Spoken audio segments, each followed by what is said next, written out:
Assalamualaikum warahmatullahi wabarakatuh. Saya Rian Hidayatullah dengan NIM F1B022025 akan mempresentasikan materi polimer. Pengertian polimer. Polimer adalah rantai berulang dari atom yang panjang, terbentuk dari pengikat yang berupa molekul identik yang disebut monomer. Sifat-sifat polimer. Gaya yang pertama, panjang rantai. Semakin panjang rantai polimer, maka kekuatan dan titik leleh senyawanya semakin tinggi. Yang kedua, gaya antar molekul. Semakin besar gaya antar molekul pada rantai polimernya, maka senyawa polimernya akan semakin kuat dan sulit leleh.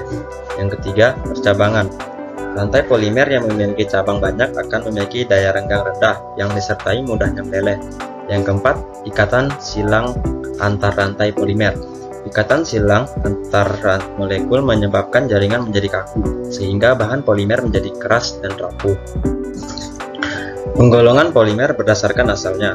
Berdasarkan asalnya, polimer dapat dibedakan atas polimer alam dan polimer sintesis. Yang pertama, polimer alam. Polimer alam adalah polimer yang terdapat di alam dan berasal dari makhluk hidup, contohnya protein dan asam nukleat. Yang kedua, polimer sintesis. Polimer sintesis atau polimer buatan adalah polimer yang tidak terdapat di alam dan harus dibuat oleh manusia.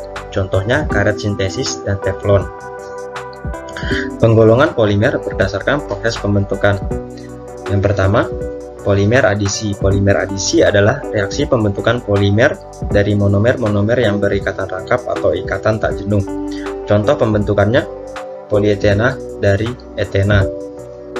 Yang kedua yaitu polimer kondensasi.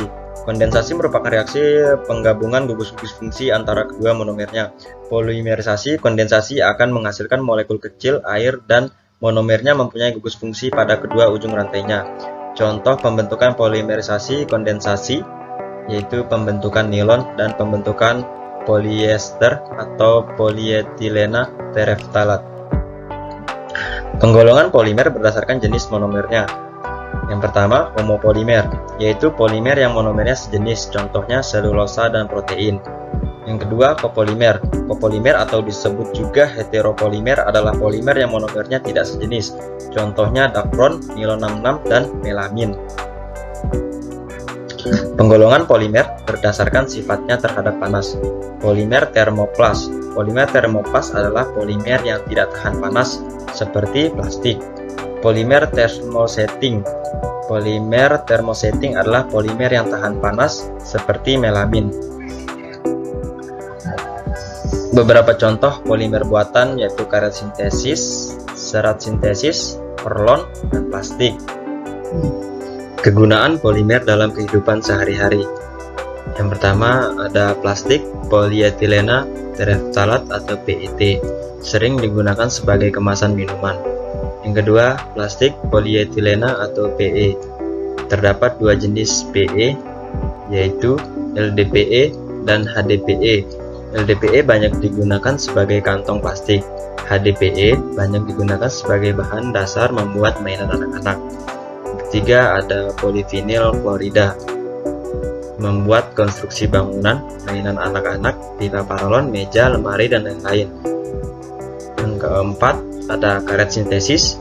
Karet sintesis ini banyak digunakan untuk membuat ban kendaraan karena memiliki kekuatan yang baik dan tidak mengembang apabila terkena minyak atau bensin. Dan terakhir ada plastik nilon. Plastik yang bersifat kuat, tidak cepat rusak, dan halus ini banyak digunakan untuk pakaian, peralatan kemah, dan panjat tebing. Sekian dari saya. Apabila ada yang kurang jelas bisa ditanyakan, cantumkan di kolom komentar.